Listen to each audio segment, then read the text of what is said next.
ಜಮ್ಮು ಕಾಶ್ಮೀರದ ಶ್ರೀನಗರಕ್ಕೆ ರಾಜನಾಥ್ ಸಿಂಗ್ ಅವರು ಭೇಟಿ ಕೊಟ್ಟಿದ್ದಾರೆ. ಆಪರೇಷನ್ ಸಿಂಧೂರ್ ಬಳಿಕ ಮೊದಲ ಭೇಟಿ ಇದಾಗಿರುವಂತದ್ದು. ರಕ್ಷಣಾ ಸಚಿವರು ಭೇಟಿ ಕೊಟ್ಟಿರುವಂತದ್ದು ಜಮ್ಮು ಕಾಶ್ಮೀರಕ್ಕೆ.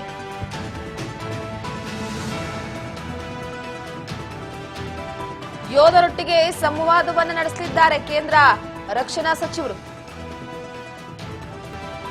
ಸಿಂಗ್ಗೆ ಕಾಶ್ಮೀರದ ಲೆಫ್ಟಿನೆಂಟ್ ಗವರ್ನರ್ ಮನೋಜ್ ಸಿನ್ಹಾ ಸಾಥನ್ನ ಕೊಟ್ಟಿದ್ದಾರೆ.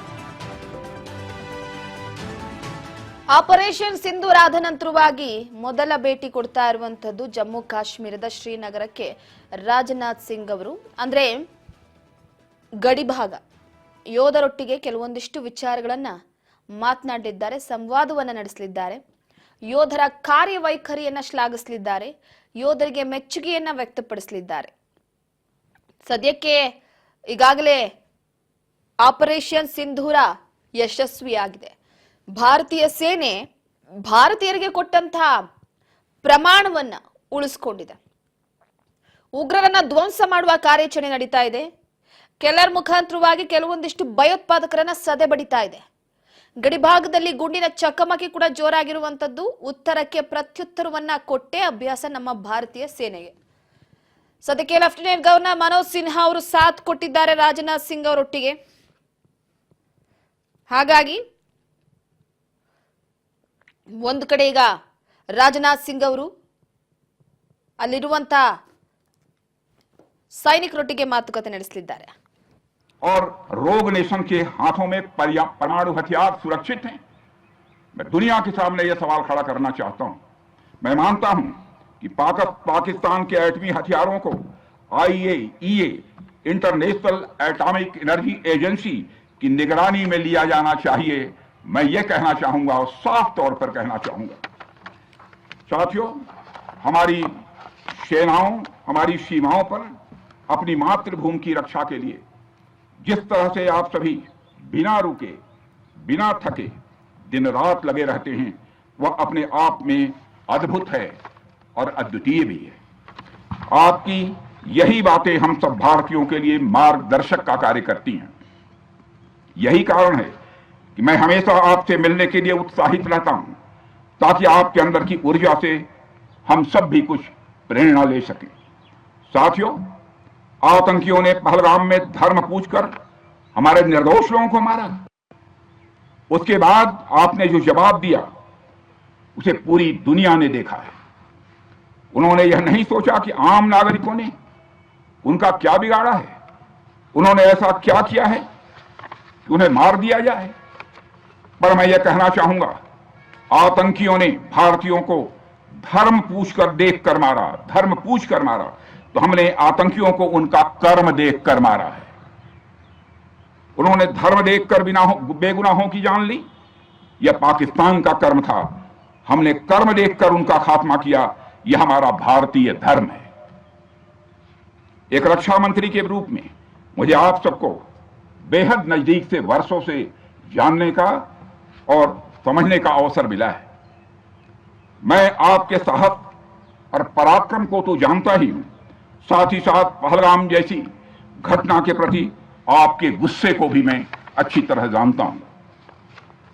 साथियों, मुझे पता है कि पहलगाम के बाद आपके अंदर गुस्सा था, पूरे देश के अंदर गुस्सा था। मुझे पता है कैसा महसूस होता है जब धमनियों में बह रहा रक्त बेकाबू होने लगे। और मुझे इस बात की खुशी भी है कि आपने अपने गुस्से को सही दिशा देते हुए बड़ी बहादुरी और सूझबूझ के साथ पहलगाम का बदला लिया है। रही बात पाकिस्तान की, तो उसकी बात ही क्या करूं आपसे। वह देश तो मांगते मांगते अपनी जहालत से एक ऐसी हालात में आ गया है कि उसके बारे में यह भी कहा जा सकता है कि पाकिस्तान जहां भी खड़ा होता है वहीं से मांगने वालों की लाइन प्रारंभ हो जाती है। अभी आपने सुना ही होगा कैसे वह फिर एक बार इंटरनेशनल मॉनेटरी फंड IMF के पास कर्ज मांगने गया। वहीं दूसरी तरफ हमारा देश है कि हम आज उन देशों की श्रेणी में आते हैं। महसूस करने आया हूं जिसने दुश्मनों को नष्ट नाबूद कर दिया है। आपने जिस तरीके से सीमा के उस पार पाकिस्तान की चौकियों और बंकरों को आपने ध्वस्त किया, दुश्मन मैं समझता हूं उसे कभी भूल नहीं सकता। आपने देखा होगा कि आमतौर पर लोग जोश में होश खो देते हैं, लेकिन आपने जोश भी रखा, होश भी रखा और सूझबूझ के साथ दुश्मनों के ठिकानों को आपने बर्बाद किया है। आज मैं यहां रक्षा मंत्री के साथ साथ एक मैसेंजर के रूप में भी आप सबके सामने मौजूद हूं। पूरे देश की शुभकामनाएं, उनकी प्रार्थनाएं और उनकी कृतज्ञता को लेकर आप सबके बीच यहां मैं मौजूद हूं। एक तरह से आप समझिए कि मैं एक डाकिया बनकर आपके बीच आया हूं और देशवासियों का संदेश लाया हूं। संदेश यह है कि हमें हमारी सेनाओं पर गर्व है। साथियों, ऑपरेशन सिंदूर सिर्फ एक ऑपरेशन का नाम भर नहीं है, बल्कि यह एक हमारी प्रतिबद्धता है, यह हमारा यह कमिटमेंट है। एक ऐसी प्रतिबद्धता जिसमें भारत ने दिखा दिया कि हम सिर्फ डिफेंस नहीं करते हैं, जब वक्त आता है तो हम कठोर निर्णय भी लेते हैं और कठोर कार्रवाई भी करते हैं।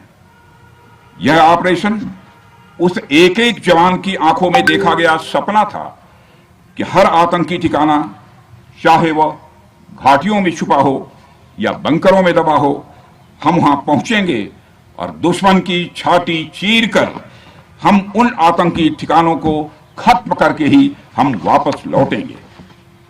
मेरे साथियों, ऑपरेशन सिंदूर आतंकवाद के खिलाफ भारत द्वारा चलाई गई अब तक के इतिहास की मैं मानता हूं यह सबसे बड़ी कार्रवाई है। 35-40 वर्षों से भारत सरहद पार से चलाए जा रही आतंकवाद का सामना कर रहा है। आज भारत ने पूरी दुनिया को यह साफ कर दिया है, यह स्पष्ट कर दिया है कि आतंकवाद के खिलाफ हम किसी भी हद तक जा सकते हैं। साथियों, आतंकवादियों ने पहलगाम में आतंकवादी घटना को अंजाम देकर भारत के मस्तक पर चोट पहुंचाने की कोशिश की है। भारत की सामाजिक एकता को तोड़ने का भी प्रयास किया गया है। उन्होंने भारत के माथे पर वार किया, हमने उनकी छाती पर वार किया है और छाती पर घाव किया है। पाकिस्तान के जख्मों का इलाज इसी बात में है कि वह भारत विरोधी और आतंकवादी संगठनों को पनाह देना बंद करे और अपनी जमीन का इस्तेमाल भारत के खिलाफ किसी भी सूरत में ना होने दे। साथियों, आपको याद होगा कि लगभग 21 साल पहले स्वर्गीय अटल बिहारी वाजपेयी जी के सामने जय हिंद, जय हिंद, यहाँ का घोष वाक्य क्या है?